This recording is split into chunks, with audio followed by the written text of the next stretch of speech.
Hey guys, this is part 22 of the story. In this story, our favorite blonde is the wielder of Rinnegan, who also happens to be the Six Path Sage's reincarnation. Don't forget to subscribe to the channel, like the video, and share with your friends. Now, let's begin. Steps were heard echoing along a dark corridor. The walls were made completely out of dark stone and it was almost pitch black if not for a couple of torches that provided some much-needed light. The person walked calmly through the halls, completely undisturbed by some background noises that could be heard. The person stepped forward into some light, allowing some features to be displayed. The man appeared as a frail, old man, who was walking with a cane in his left hand. He had black, shaggy hair, and his right eye was bandaged. He has had an X-shaped scar on his chin ever since his youth. He wore a white shirt, with a black or dark gray robe over the top of it covering from his feet, to just over his right shoulder. The robe conceals his right arm, which was bandaged, and covered with 3 big golden braces. The man kept walking forward until he reached what resembled a reception desk. It seemed somewhat strange to find a reception desk in what clearly resembled catacombs, but he didn't seem surprised. "Danzo-sama, what can I do for you?" the man behind the desk asked, bowing to the elder. "I wish to speak with one of the inmates," Danzo simply said in a monotone voice. "Of course. Which one?" the receptionist asked, and Danzo approached him, whispering the inmate's name. "I'm afraid that he's under special circumstances. Hokage-sama has forbidden any visitor," the receptionist explained weakly. "I trust that won't be a problem, right?" Danzo asked, his voice betraying none of his displeasure. Although his voice was calm, it was far enough to scare the poor receptionist to death. "Of course not. Right this way," the receptionist said, gulping and leading Danzo towards the right cell.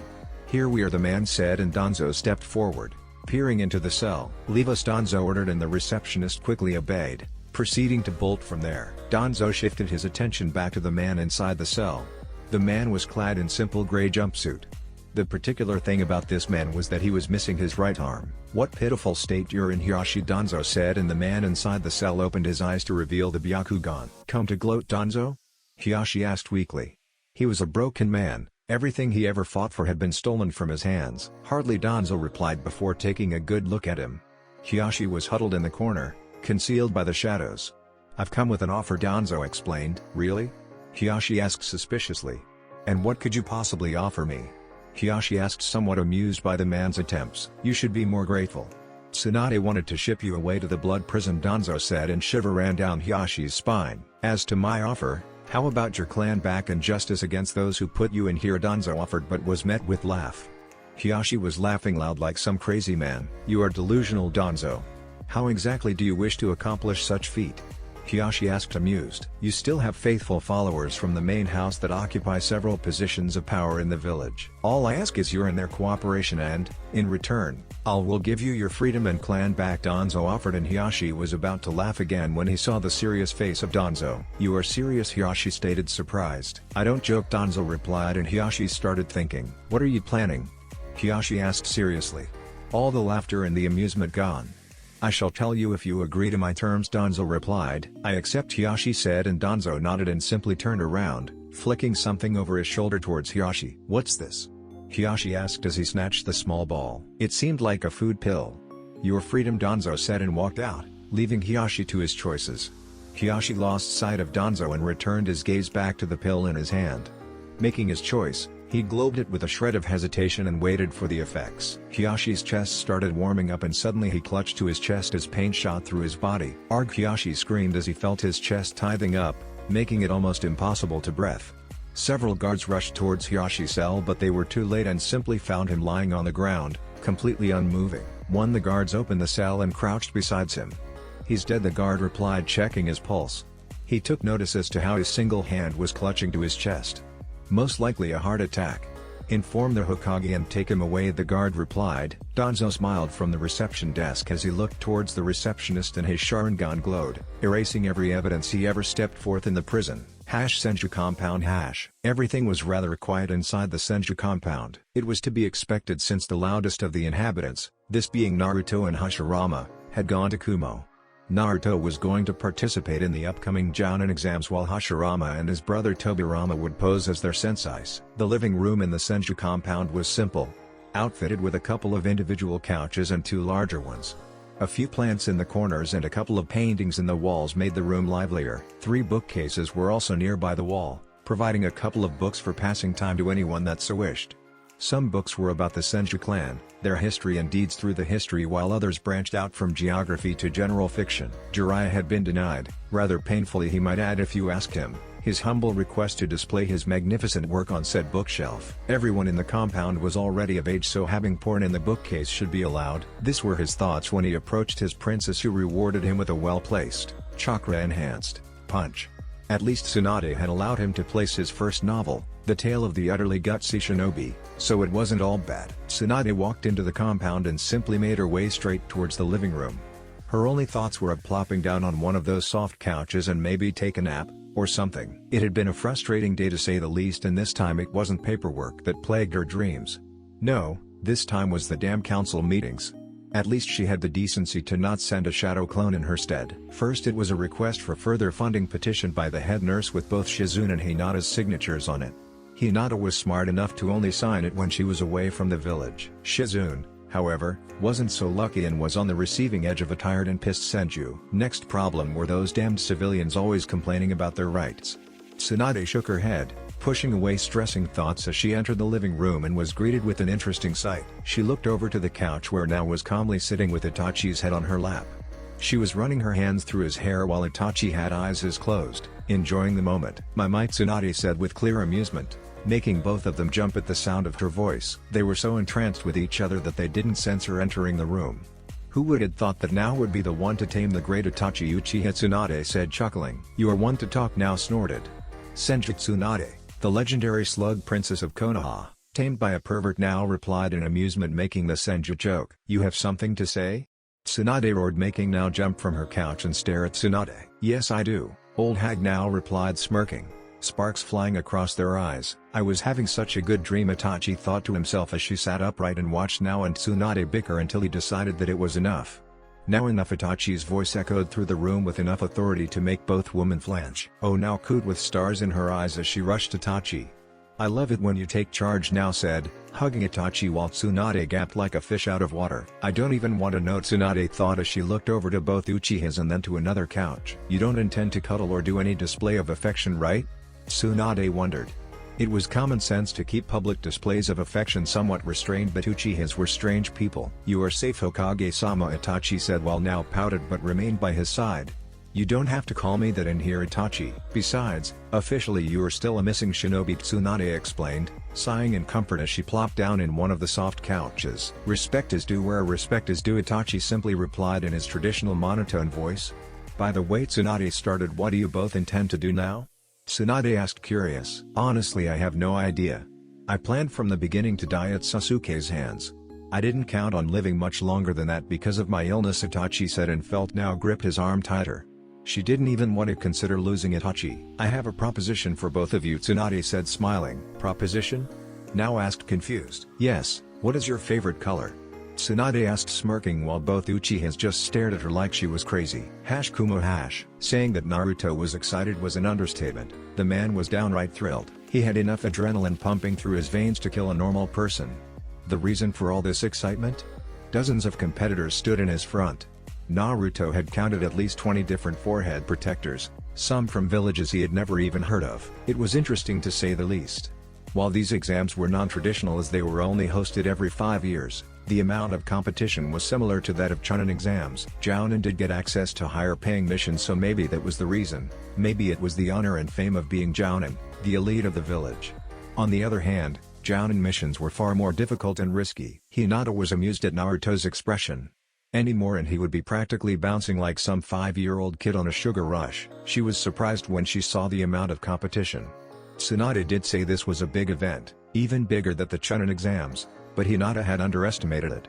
Her Byakugan flared as she did a quick checkup of the competition. Only after a quick glance she could accurately guess just whose would most likely pass the earlier stages of the exams. Judging by chakra levels alone, everyone seemed normal, with a few having bigger reserves, bearing high Jounin level. Although she and Naruto easily dwarfed anyone in there. She had big reserves, but Naruto's amount was insane. He was almost blinding to look at with her Byakugan focused on him. "I don't see what the excitement is all about," Kurama said from within his mind. I sense no one of worth in here. It's not just about fighting powerful opponents, Kurama Naruto explained. Think about the jutsus we will see, the different taijutsu styles and weapons, and maybe some bloodlines, Naruto replied, giddy while Kurama just sweat dropped. It's starting, Hinata whispered, and Naruto quieted down almost immediately.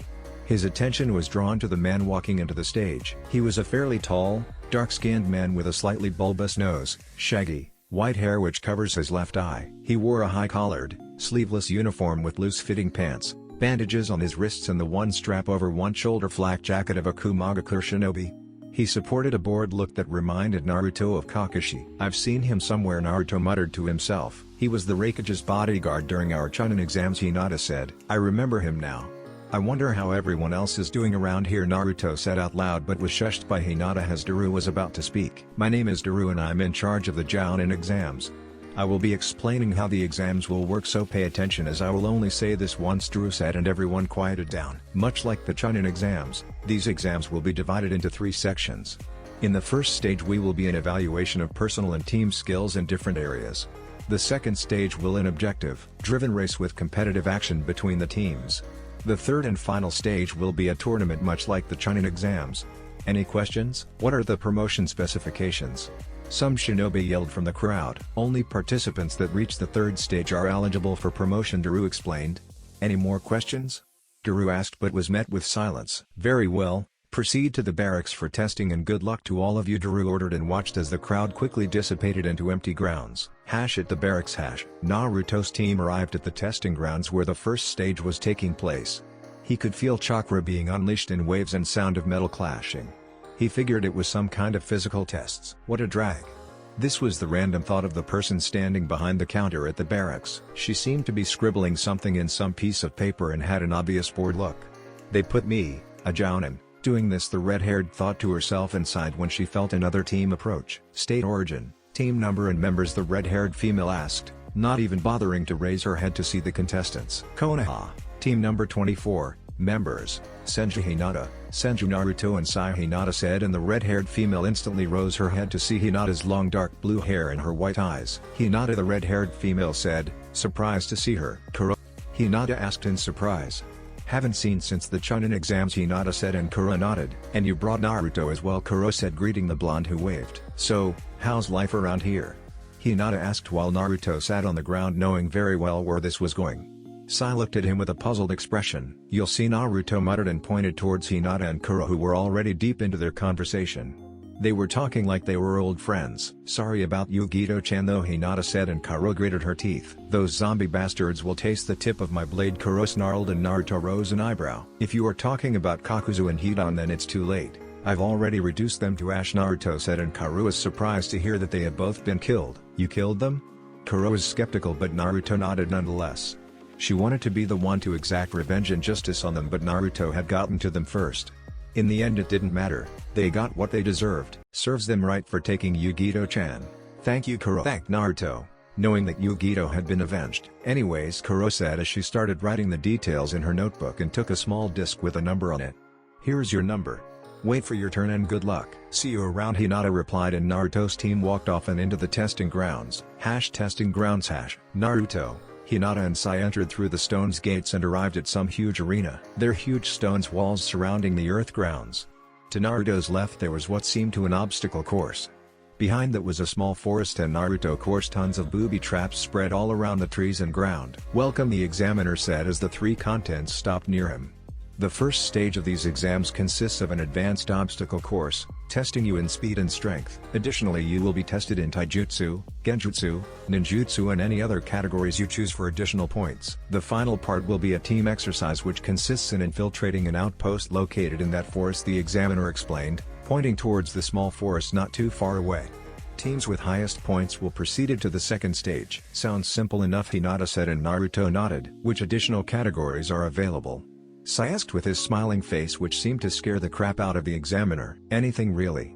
I myself am well versed in taijutsu, ninjutsu and genjutsu. Any other categories will be tested by my comrades, the examiner explained, and Sai nodded. Senju Naruto, the examiner called, and Naruto stepped forward. Your objective is to go through the obstacle course, collect a small flag at the end and return as fast as you can. Jutsus and or chakra enhancement are strictly forbidden. A sensor is monitoring these evaluations and any infraction means instant failure of the exams, understood? The examiner warned and Naruto nodded. When you're ready, the examiner said, and Naruto stepped into the line. He did a quick overlook of the obstacle course and seemed pretty straightforward. Naruto bent slightly forward, bending his knees and waiting for the examiner's signal. He shifted his attention to some blonde-haired shinobi on the right side with his eyes closed and making ram seal. Start, the examiner said.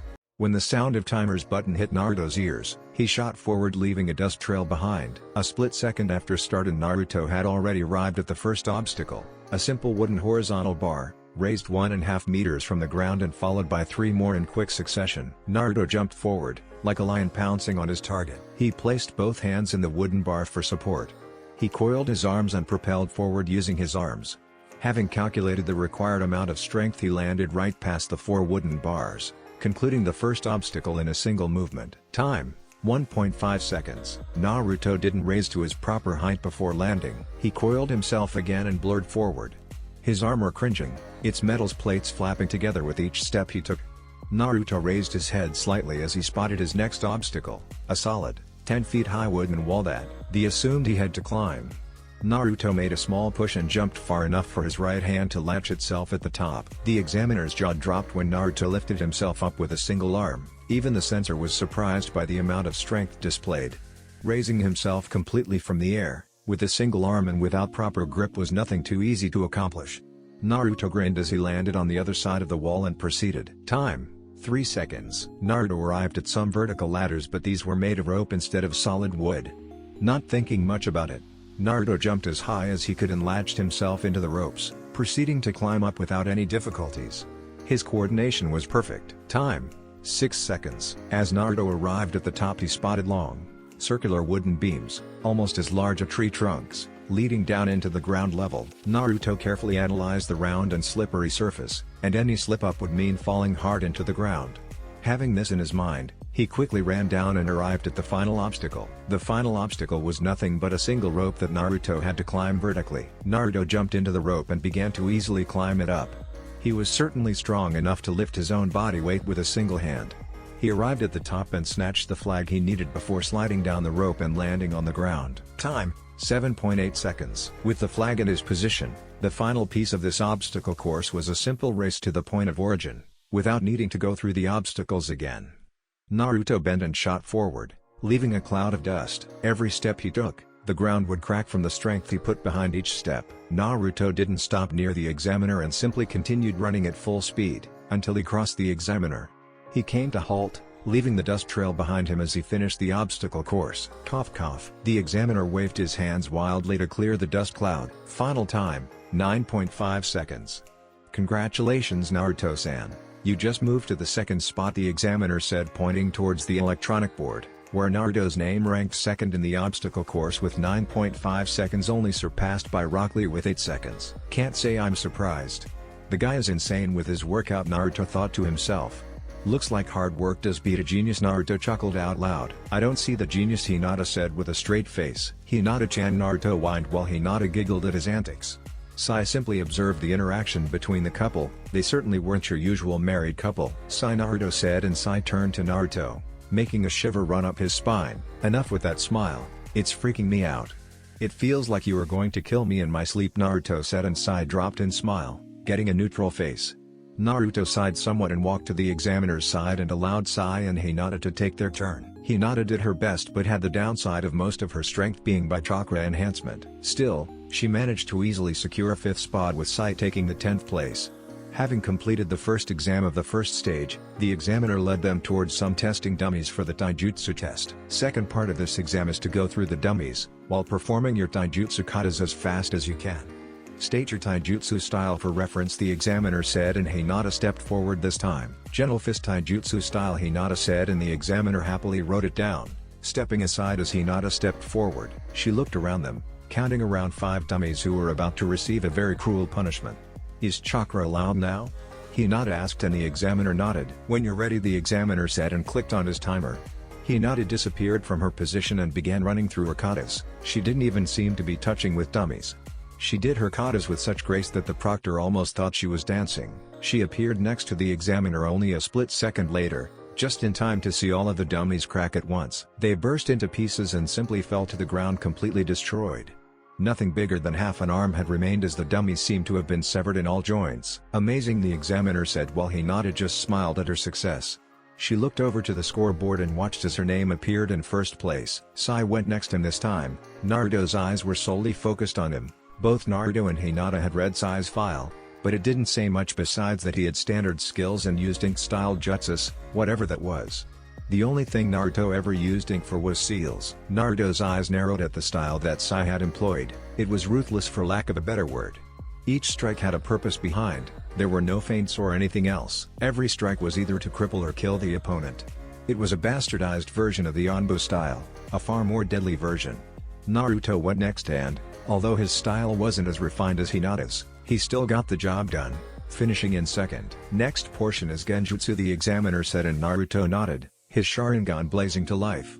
Naruto displayed some of the Genjutsu he knew. It wasn't really his thing. Unlike Itachi, Naruto preferred to attack the enemy's body instead of his mind. The only Genjutsu he had actually even bothered to properly train was the Tsukuyomi so that he could awaken the Susanoo. But that didn't stop him from claiming the first spot as well. Just because he didn't like it, it didn't mean he wasn't good at it. Both Hinata and Sai went next, but they managed to score even lower than Naruto. He didn't blame them though. Genjutsu was such an unpopular area that the few that had decent control were already a threat. I mean, look at Itachi. He can defeat an enemy using only Genjutsu, he doesn't even need to move from his place. Last section of this evaluation before the team exercise is ninjutsu, the examiner said. Finally, the good part arrives, Naruto said, rubbing his hands together while the examiner was tempted to take a step back when he saw the crazy glint in his eyes. And it wasn't the Sharingan he had seen. Why yes, the examiner coughed into his hand to suppress his shiver. You need to display a few non-elemental jutsu along with at least 2 natures, the examiner said, and Naruto didn't even give the chance to Hinata or Sai to step forward. He was that excited. What's first? Naruto asked. You decide, the examiner replied, and was surprised when he saw a spinning ball of silver chakra in Naruto's hand. Rasengan, Naruto said, and the examiner nodded, writing something about excellent shape manipulation. Shadow clone jutsu, Naruto said, placing his fingers in a T sign. A single clone popped into life. Naruto looked at the examiner and he nodded. Shadow clone explosion. The clone that Naruto created suddenly exploded, ripping a chunk of the ground. Very good. What are your chakra natures? The examiner asked. I have all 5 of them, Naruto said, and the examiner stopped writing to look at Naruto. The examiner blinked as Naruto simply nodded. Anyway, please perform some jutsus for a nature, the examiner said, and watched as Naruto performed a single horse hand seal. Katen go Kamekiyaku. A barrage of fire was expunged from Naruto's mouth. It scorched the ground, decimating what little had remained from the previous wooden dummies. Why yes, excellent, the examiner replied weakly after witnessing the devastation. It seems fire nature is good. How about some lightning nature in this time? Keep it below S rank, the examiner said, and Naruto shrugged his shoulders but complied anyway. Raiten, Rari Yudan. Naruto hands sparkled with blue electricity as a dragon erupted from his palms. The dragon roared before blurring towards Naruto's target and exploded, leaving behind a crater and sparks flying everywhere. Very good, Naruto-san, the examiner said, and Naruto stepped away, looking at the scoreboard where his name had claimed the first spot, and with a very healthy lead above the competition. Hinata went next and claimed the second spot, just a few points behind Naruto. Sai, the examiner called, and Sai stepped forward. Both Naruto and Hinata focused their attention solely on the third members of their team. Sai was an enigma to say the least. He was always throwing around that creepy smile of his. He never engaged in conversation with them. Sai just sat there, watching them unrelentingly like some statue. Root shinobi were supposed to the ultimate soldiers. Trained from birth in the way of the shinobi, reduced to heaps of sweat with their training methods, hardened with blood and pain. They felt no fear, no regret, and no remorse. They were but tools to serve their master in his endeavors. They were prepared to lay down their lives for their master with hesitation whatsoever. Naruto was broken from his thoughts when he heard the proctor ask Sai to display his ninjutsu. Naruto raised an eyebrow as Sai sat on the ground and took a simple scroll, a brush and a bottle of what Naruto figured to be ink. Sai slowly dipped his brush in the black ink and, in the blink of an eye, he had painted a lion on the scroll. Chojigiga Sai made a single hand seal and the drowned tiger on the scroll rose to life, jumping from it and landing on the ground. The tiger snarled at the proctor, who fell on his butt when he saw the painting come to life. He may be a shinobi, but not even he expected that. Good, the examiner said as he rose to his feet. He searched for the tiger and found him eating the wooden dummies who were mangled by the tiger's vicious jaws. "Sumi Bunshin no Jutsusai," said, and the tiger dispelled into a puddle of ink on the ground. The ink suddenly started moving, clustering together into a large pool.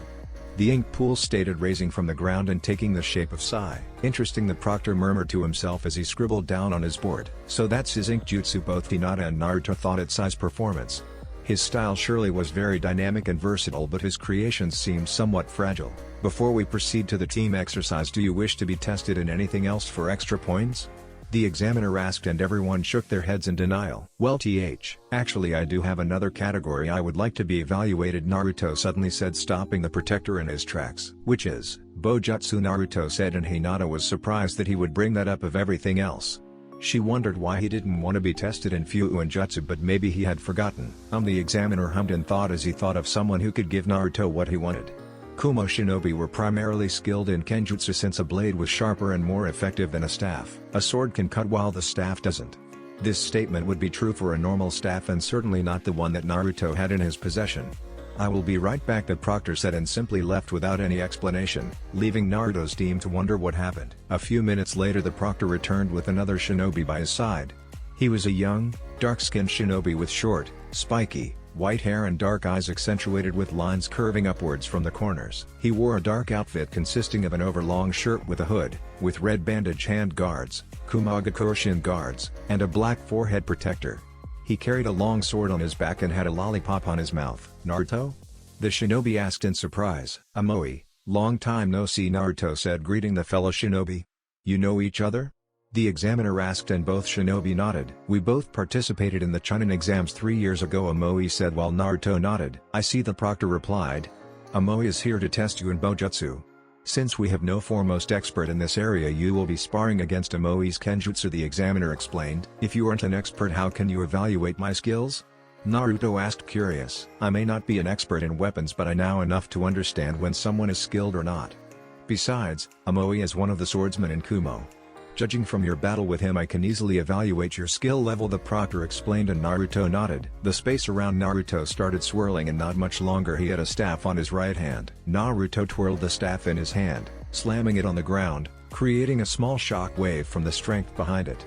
Amoy raised an eyebrow when he felt the earth vibrate slowly as Naruto slammed his staff on the ground. "This is purely a weapons demonstration, no crippling or killing strikes, understood?" the examiner asked, and both participants nodded. Amoy took his sword and gripped it tightly with both hands.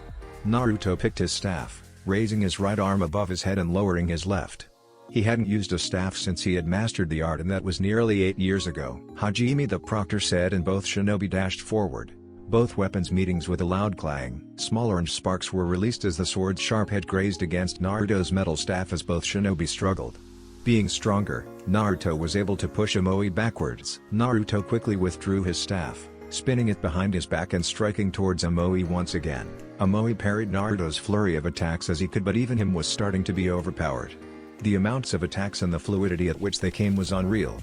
Naruto wasn't as rusty as he thought himself to be. Amoy stumbled backwards but managed to regain his footing. He looked up just in time to see Naruto in the air. Amoy jumped to the side as Naruto slammed the tip of his staff on the ground, breaking the earth and embedding the staff on it. Using the staff as support, Naruto swirled around it and slammed his foot into Amoy's chest, sending him tumbling through the ground. Naruto dug the staff of the ground and waited for Amoy to stand. Both shinobi dashed forward and their weapons met once again. "Kumo Ryu Mikazu Kidri," Amoy said as he swung his blade in a single, large, crescent moon-shaped arc. Naruto tilted backwards and caught the trail of chakra left by the blade. Naruto jumped backwards and flexed his staff forward. The staff suddenly expanded, growing exponentially in size. Amoy never expected the range of Naruto's staff to suddenly increase this rapidly and was unable to dodge. Amoy was struck in his right shoulder, hard enough to send him spinning through the air and landing rather hard on the ground. Amoy rose from the ground, breathing hard and clutching to his shoulder in pain. From his face, Naruto could easily tell that he was unprepared for that attack and that his shoulder was most likely dislodged. "That is enough," the examiner quickly yelled when he saw the devastating strike Amoy had received. "Maybe I got carried away," Naruto chuckled weakly while Hinata just shook her head. "Report to the hospital," the proctor said towards Amoy. "I can fix him," Hinata said and approached Amoy. "Let me see," Hinata said, and her hands glowed green as she analyzed the extent of the damage. "Your shoulder is dislocated. This might hurt, Hinata warned while Amoe just groaned. On 3 Hinata warned and Amoe nodded. 1 Hinata said and suddenly pushed his shoulder backwards. Amoe gave a yell of pain when he heard his bone snap to place. It was over just as it had begun. I thought you said on 3? Amoe gritted his teeth but sighed in relief as Hinata's hands glowed green once more and his pain diminished. Expecting pain only increases it, Hinata simply replied, smiling sweetly. Damn medics, Amoe groaned in thought. Sorry about that, Naruto said, but Amoe waved him off. Congratulations, Naruto-san. You took second place, the proctor said, and Naruto raised an eyebrow as his attention was shifted to the first name on the scoreboard. First place, Sarutobi Hiruzen. I didn't know the old man took the Jounin exams, Naruto said with surprise in his voice.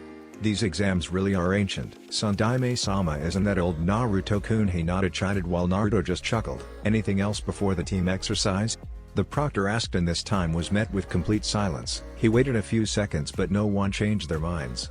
The last exercise of the first stage is the team exercise, the proctor said, and lead the team into the nearby forest. It was a small forest, but a very dense one. It was obviously prepared for this exam. Now the proctor started gathering the attention. The purpose of this exercise is to retrieve a scroll which is located in a small wooden cabin deep within the woods. Along the way there will several traps. Deadly ones, I might add, the proctor warned, and everyone nodded. Once you have the scroll you will make your way back here. As always, the quicker you do it, the more points you will get awarded. Understood? The proctor asked and everyone nodded. Do all team members have to participate? Naruto asked, curious. Of course. It's a team exercise after all, the proctor replied, confused while Naruto smirked. When you are ready, the proctor said, and watched as Naruto's team stood at the edge of the forest. This is what we will do, Naruto said, and gathered both Hinata and Sai. You will both stand guard here while I go get the scroll, Naruto said, and both members blinked at him. I'm sorry? Hinata asked, thinking she might have misheard him. You heard what the proctor said. All team members must participate, however he didn't specify which role, Naruto replied while Hinata just shook her head. She already knew what he was going to do. Fine, Hinata replied, and Sai simply went with the flow. Go, the proctor yelled, and the three members dashed forward. As they arrived near the first set of trees, both Hinata and Sai stopped running and took cover behind them. Naruto kept running, his Sharingan taking every detail of the surrounding environment. His ears heard whizzing sounds and he turned his head to the side. Dozens of kunais were flying towards him at high speeds. Naruto smiled and kept running forward. His eyes started glowing and his Kamui was activated. What the?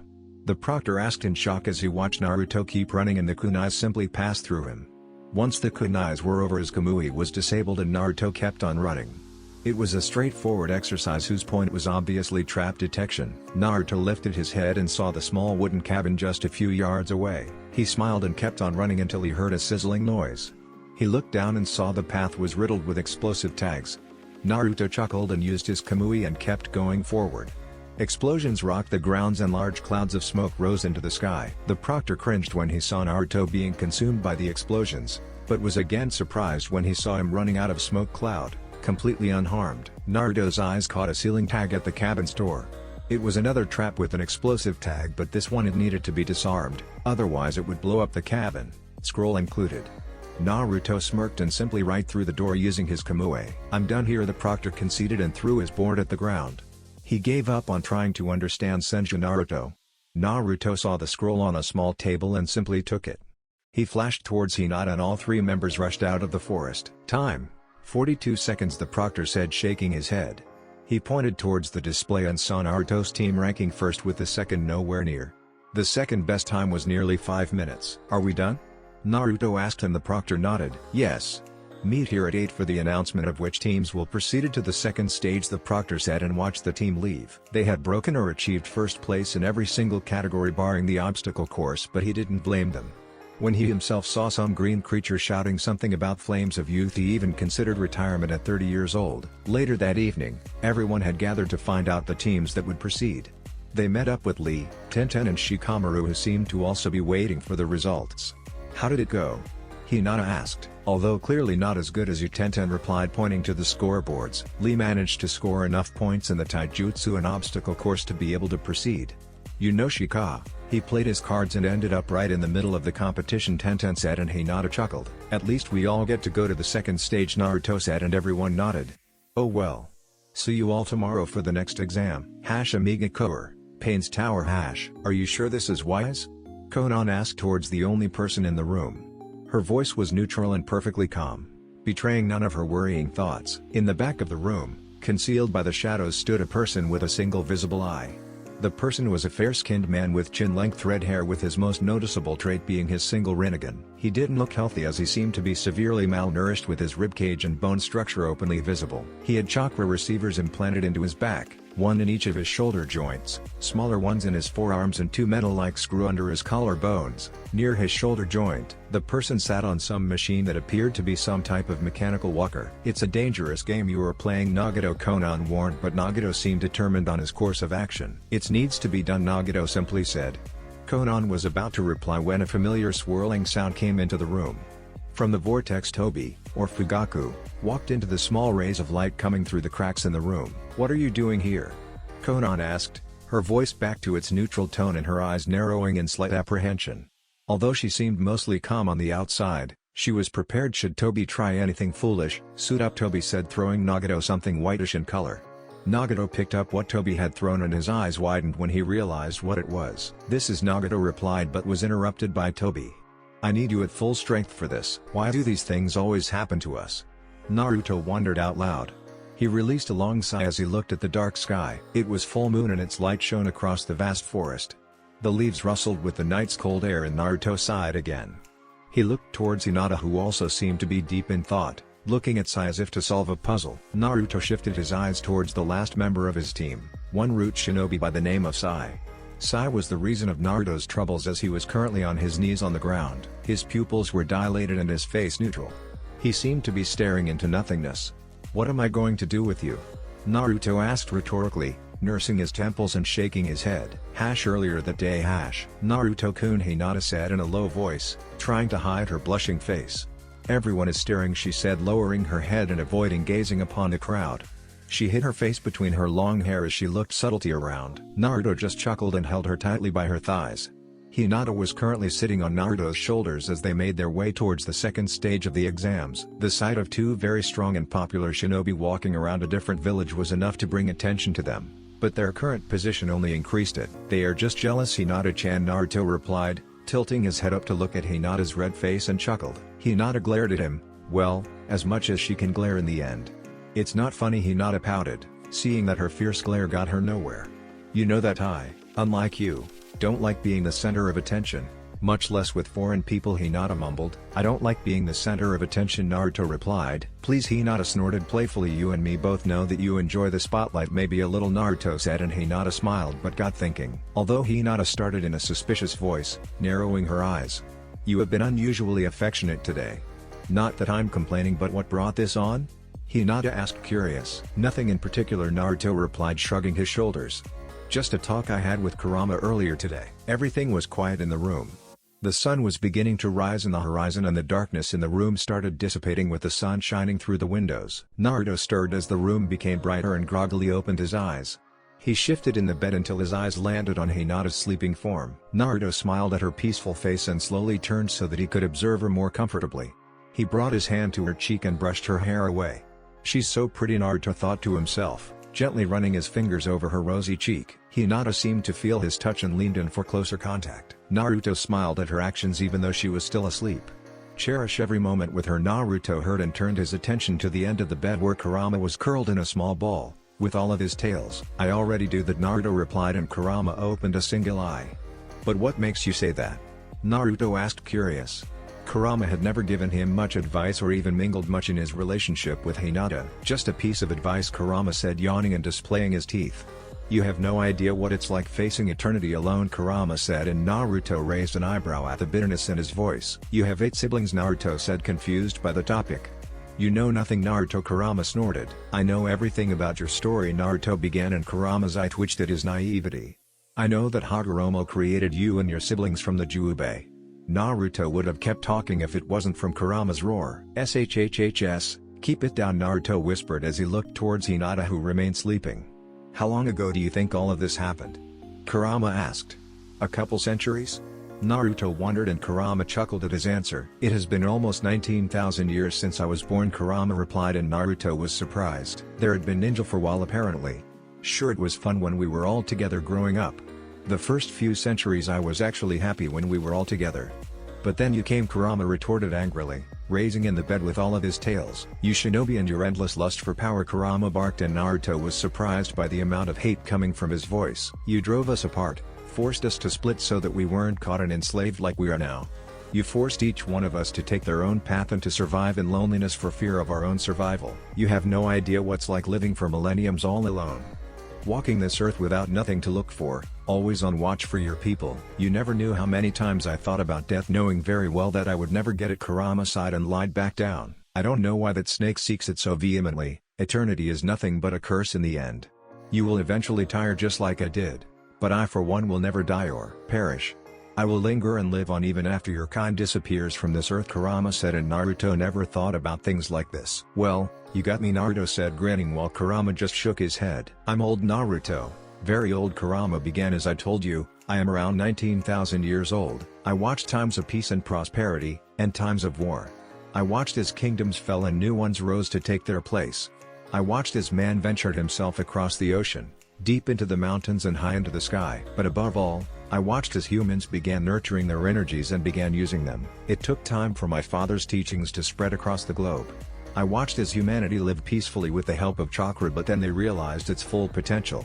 The potential for war. Mankind was created with a hole in their hearts, a hole that no possession, power, or knowledge could fill. And in their infinite greed, man dreamed of expanding his dominion over the entire earth. That is how the first chakra wars began that led into the clan wars, finally culminating into what we know today. You said I had you, Kurama chuckled bitterly. You will perish to time while I will live on. I'll endure the fall of man and the rise of the next species. I will linger on in darkness and in doubt as nightfall in winter that comes without a star. I will dwell, bound to loneliness under the fading trees until all the world has changed and its long years of life are utterly spent. Maybe then, I can rest in peace, Kurama finished, and Naruto was simply staring at him. You should focus on the present and, like you said, cherish every moment. Instead of sulking about the past and future, you should enjoy the present. No matter how short it may seem to you, Naruto replied, and Kurama snorted at his speech. And maybe I'll find a way to keep you company through the ages, Naruto grinned while Kurama just chuckled. I'll hold you to that, Kurama said before walking out and leaving behind a thoughtful Naruto. What mess did I get myself into now, Naruto thought to himself as Hinata and Sai made their way towards the second stage of the Jounin exams. Naruto wondered what would be like living forever, watching as everyone else perished and he remained behind, untouched by time, immune to diseases, being forced to adapt as the world changed around him. Choosing sides when Konoha was no longer standing. Naruto may be a lot of things, but he wasn't naive. He knew that the shinobi would come to an end eventually. Naruto could only wonder what would follow. Would the knowledge to form chakra simply fade away to give way to the singular energies? Would mankind simply forget about chakra and live on as regular civilians, leaving behind the shinobi way? Naruto had a lot to think about if he wanted to keep Kurama's promise. Although he knew one thing for certain. If he was going to fulfill his promise of keeping company to Kurama through the ages, then he would find a way to have Hinata by his side. Second stage location. Naruto's team arrived at the location of the second stage of the Jounin exams. He looked around and the place seemed a little deserted, too deserted for his own taste. Naruto noticed that his team was the only one there. He looked up to the sun to check the time and recheck the paper he was given. They were certainly in the right spot. They were in a deserted plain with nothing but a mountain in front of them and an abyss on the other side. Naruto's curiosity got the best of him and he went towards the abyss and looked down. They were a few hundred feet above the Raikage Tower. Welcome, Naruto heard and turned around to see some Chunin running towards them. You are exactly on time. If you follow me to the edge of the mountain, I will explain the next stage, the Chunin said, and Naruto, Hinata and Sai silently followed him to a small wooden shack at the bottom of the mountain. Naruto curiously looked up but couldn't see the edge of it. The cloud bank blocked his view of the top. Now the next stage is rather simple. This is what we call the Crystal Peak Mountain. On top of this mountain are 20 flags. Each team can only take one. Your objective is to go up or around the mountain and make your way to the Forbidden Forest on the other side. The Chunin explained and everyone listened carefully. In order to pass this stage, you will need to collect at least 2 flags and find the tower hidden in the forest. You have a time limit of 5 days. Questions? The Chunin asked. You said we need 2 flags, Hinata said, and the Chunin nodded. We can take only one from the top, which means the other will have to be removed from other teams, correct? Hinata asked. Yes, the Chunin began. You can either climb to the top and immediately secure a flag for yourselves and take the other, or you can simply find your way around the mountain and take 2 flags from another teams. The choice is yours, the Chunin explained, and Hinata nodded. Engagement rules? Sai asked. Every team for themselves. The only requisite is that the whole team is alive when you reach the tower, with 2 flags of course, the Chunin said, and Sai gave him his creepy smile. Right, the Chunin said, clearing his throat. Anything else? He asked, but all of them shook their heads. Very well. Each team was given a random spot on the bottom of the mountain. The test will begin momentarily, the Chunin said, and stepped aside. What should we do? Hinata asked towards his teammates. This is the highest mountain in the world. With an altitude of around 10,000 meters, to normal civilians it would take weeks of training and more weeks to actually reach the top, Naruto mused. Even if we are shinobi, climbing the mountain without making sure everyone knows the dangers would be foolish, Naruto explained. But if we climb to the top we can secure ourselves a flag, Sai said. Taking into account that no one has reached it before, Hinata added, and Naruto nodded. I guess we will make a run to the top. The edges of the mountain are extremely slippery, so use caution with your chakra. The temperature will drop severely as we go up. Everyone knows the thermal coat jutsu, right? Naruto asked and got nods from both Hinata and Sai. As we go up, oxygen concentration will start to decrease, so coat your lungs with chakra to compensate, and finally be very careful for random bursts of wind that can detach you from the mountain and send you to your deaths. Everyone understand? Naruto asked and got nods once again. Good. Let's go then, Naruto said as his team positioned themselves at the bottom of the mountain, waiting for the go signal from the Chunin. Hajime, the Chunin yelled as a loud bell echoed through the air. Naruto and his team immediately jumped onto the mountainside, channeling chakra to their feet and sticking to it. They shot upwards at high speeds, intending to secure a flag to themselves. Meanwhile, Konoha Tsunade sighed as she took a sip from her sake. She shook her shoulders, trying to get rid of her stiffness as she picked up another report. She started reading when her eyes widened. Autopsy report performed by Takashi Taro, assistant, Rin Takara. Date, June 13th of the 93 Shinobi year. Time, 4:30 p.m. Summary report. Name, Hyuga Hiyashi. Coroner's case, 2014 to 542. Date of birth, January 8th. Age, 44. Gender, male. Bloodline, Byakugan. Evidence of treatment, NA. External examination. The autopsy has begun at 4:30 p.m. on June 13th of the 93 Shinobi year.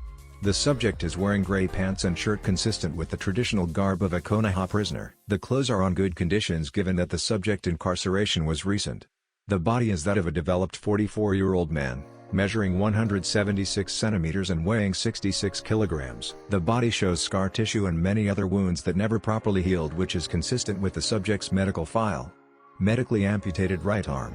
Internal examination. Skeletal system. The subject displayed numerous broken bones all over the body with particular focus on arms, legs and ribs. The ribs 7 to 12 show multiple fractures. Cardiovascular system. The heart weighs 300 grams and possess normal size and configuration. Upon further analysis, a small blockage was found in the coronary arteries. This prevented proper blood flow onto the heart, preventing the heart muscle from receiving oxygenated blood. Opinion. Normally a block of this size should not be deadly for the body of a professional shinobi. I infer that the lack of proper nutrition and general living conditions of the prisoner may have led to furthering this problem. Cause of death, acute myocardial infarction state, body destroyed according to protocol. Unbelievable, Tsunade muttered, reading the report 3 times to make sure she missed nothing.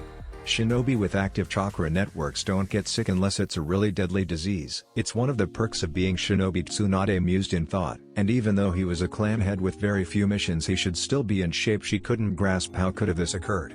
She could only do one thing. She took a deep breath and shouted across the Hokage tower. Shizuni. Back with Naruto. 2 hours had passed since Naruto's team ventured themselves into the high mountain. Their climb had been rather dull since they didn't come across any other team.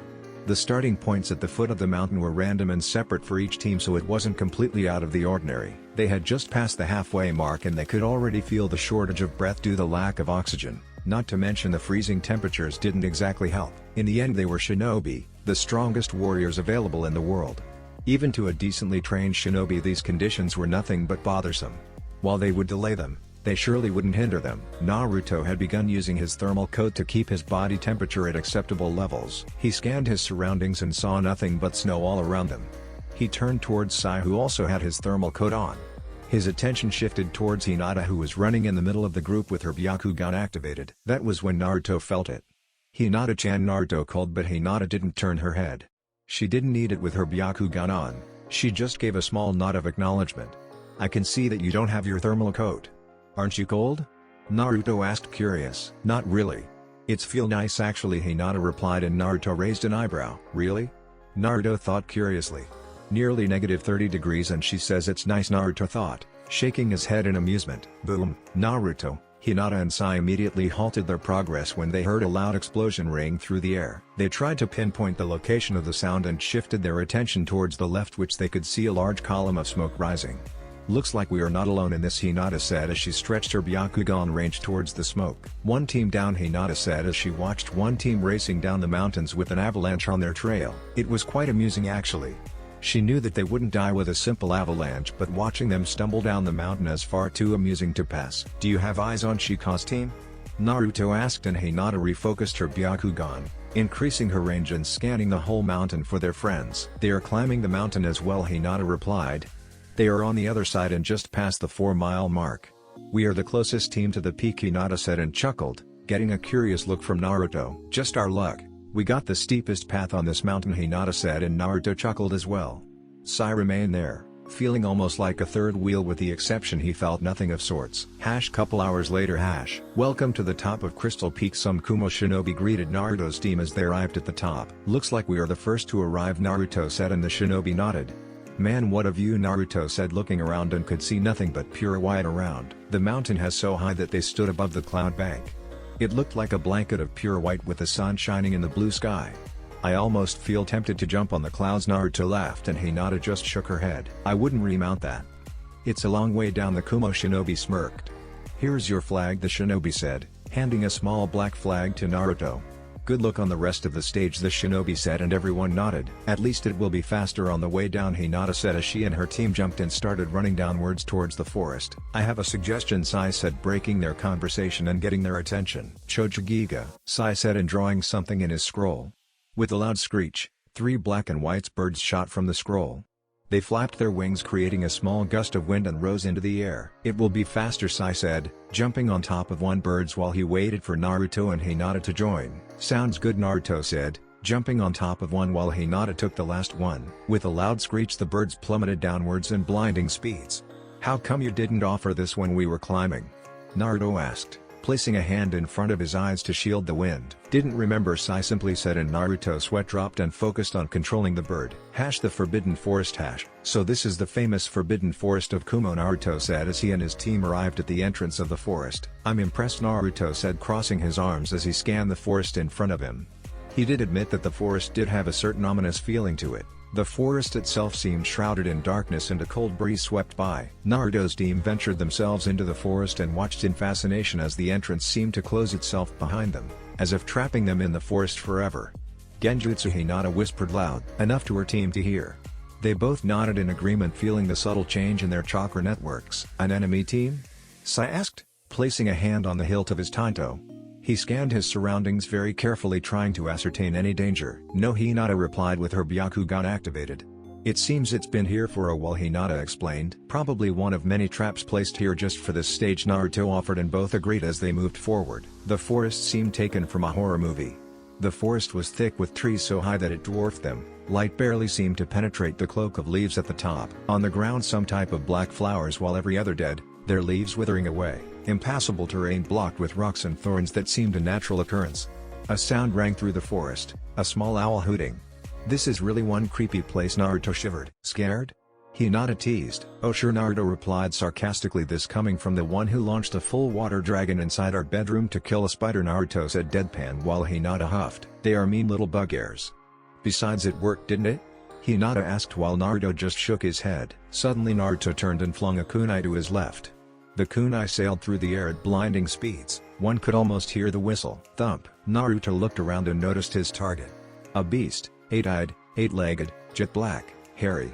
A gigantic black spider, with legs measuring up to 10 feet, poisonous green liquid dripping from its fangs, and a kunai embedded deeply in its skull, between its multiple black, pupilless eyes. Scared? Naruto teased while Hinata just smiled and shook her head in defeat. What did I tell you? Naruto asked, turning back to Hinata and pointing towards the animal. This place is creepy, he said, and Hinata just shook her head. Can you locate the tower? Sai asked, and Hinata nodded, sitting down and crossing her legs. Her chakra flared and the veins of her face bulged out. She focused and extended her Byakugan range. She saw past the tree, past the blockade of thorns and rock, past the river that split the forest and reached the outer edge of the forest. "There are hundreds of those things here," Hinata said in a gasp. She watched with her Byakugan as a pack of nearly 10 of those spiders dismembered other animals. "And just as many snakes of equal size," Great Naruto replied in a sarcastic voice. "You could burn it down," Kurama offered while Naruto chucked at his opinion. "I could, but I doubt that the Raikage would be pleased," Naruto replied. "Found it," Hinata said, breaking Naruto from his conversation. "The tower is about 10 miles southeast. I also spotted a couple of teams around, setting up traps and ambushes. 2 teams have flags on them," Hinata explained. "Which team with flag is closer to the tower?" Naruto asked, and Hinata extended her arm, pointing in some direction. "Lead on," Naruto said, and Hinata jumped forwards. Not even half an hour later, Hinata motioned and everyone halted their progress. Naruto activated his Sharingan and could see 3 chakra signatures half-mile away. "What's the plan?" Sai asked as he observed the enemy Kumo team from the trees. "Spring the trap," Naruto smirked and brought his hands in a T-shape. Kage Bunshine no Jutsu. 3 clones appeared next to the original Naruto. 2 of them were enveloped in smoke to reveal a Sai and a Hinata. Without a word being said, the clone team jumped forward as if not noticing the traps. "Enemy shinobi!" one of the Kumo shinobi yelled, and his team sprang into action. "Shit, it's the team from Konoha!" the Kumo shinobi yelled as they took out kunais and flung them. Hinata reared her right arm and pushed it forward, releasing a pressurized ball of wind that simply swept the kunais away. Raiten, Sandaboro! The hands of one of the Kumo shinobi started sparkling as they were enveloped in a blue aura. As he shouted the name, dozens of sparks were unleashed upon Naruto and his team. Naruto picked up his fan and released a gust of wind, dispelling the Kumo's lightning attack. "Damn!" the Kumo shinobi muttered. The Kumo team picked their swords and rushed forward to meet Naruto, Hinata and Sai head-on. As they closed their distance and the clash seemed unavoidable, Naruto smirked and the clones dispelled, leaving behind a cloud of white smoke. "Where are they?" one member asked to another. "I don't." the shinobi didn't manage to reply as he fell to the ground with a thump sound. "What happened?" His other teammate also fell to the ground and the last member was left all alone against 3 shinobi of Konoha. He didn't get much time to think as he felt a small pinch in the back of his neck and everything went black. Once the smoke had cleared, the original Naruto, Hinata and Sai jumped into the clearing. "Nice job," Naruto said, and Hinata thanked him, pocketing her favorite senbon. There were 3 missing senbon from her stash. Those 3 were presently attached to the neck of the Kumo shinobi, 1 senbon for each. "Here is the flag," Naruto said, picking up the flag, making their count 2. "Hinata-chan finds us a good place to rest and we will continue on tomorrow," Naruto said, and Hinata nodded, using her Byakugan to scan the nearby area. Clang! Naruto heard a small metal noise and turned just in time to see Sai unsheath his Taito. He wondered what he was doing with his sword out and his eyes widened when Sai approached the Kumo team and raised his arm. Smack! It was just a blur to Sai's eyes. In a moment he was about to end the Kumo team, and in the other his hand was in a vice grip at the hands of Naruto. "What do you think you are doing?" Naruto asked, narrowing his eyes at his teammate. "Finishing the enemy team," Sai simply replied, his hand still gripping his Taito. "Why do you want to kill them?" Naruto asked. "They are unconscious and we have their flag. Kumo is not allied with Konoha. The exams gives free reign upon the battles and thus no backslash. They are enemy shinobi who one day may pose a threat to Konoha," Sai simply replied, looking intently in Naruto's eyes. "This is just a competition. There is no need for blood." "Lower your weapon," Naruto said. I shall make it clean," Sai countered, and Naruto resisted the urge to facepalm himself. "There is no need for deaths," Naruto said in a serious tone, but Sai seemed unrelenting. "It is best to kill the weed before it grows," Sai said. "I'm the team captain." "Lower your weapon, that is an order," Naruto ordered, and Sai nodded. "Yes sir," Sai said, slowly lowering his arm and sheathing the Taito, his face emotionless, giving nothing away. Naruto released the grip on his arm and went to join Hinata. "Damn root shinobi and their emotional conditioning," Naruto thought as he released a long sigh and turned to his teammate. "Come Sai. Let us make camp and rest for the night," Naruto said. Middle of the night. The night came quickly and darkness enveloped the forest. The trees already made the forest dark during the day, but at night, there was nothing but pitch black darkness. Sai looked up at the ceiling of trees to see a few rays of moonlight break the cover and provide some much-needed vision. Sai shifted his attention to his surroundings. At the bottom of the tree both Naruto and Hinata laid asleep while Sai kept guard. He looked towards the edge of the small clearing and spotted the ninja wire glistening under the moon. A few feet away, explosive tags attached with wire as well. Sai got up and silently opened his pack. From it, he retrieved a single scroll which contained the information of his mission, given to him personally by Danzo. He slowly unwrapped the scroll to get the mission description but was surprised by the lack of it. When he read what the mission entailed, his eyes widened and his mouth opened in shock, but no sound came out. Dispose of Senju Naruto and Senju Hinata. The place looked like a pit. Sai looked around to see multiple wooden bridges, one above another. Sai walked to the edge and looked down only to find darkness at the bottom. Suddenly he heard footsteps and noticed Shimura Danzo approaching him, flanked by 2 shinobi, one on each side. Sai immediately got onto his knees. "Danzo-sama," Sai said, bowing his head in greeting of his master. "Welcome, Sai," Danzo said, and Sai slowly raised his head. It was customary to never meet the eyes of their master unless addressed first.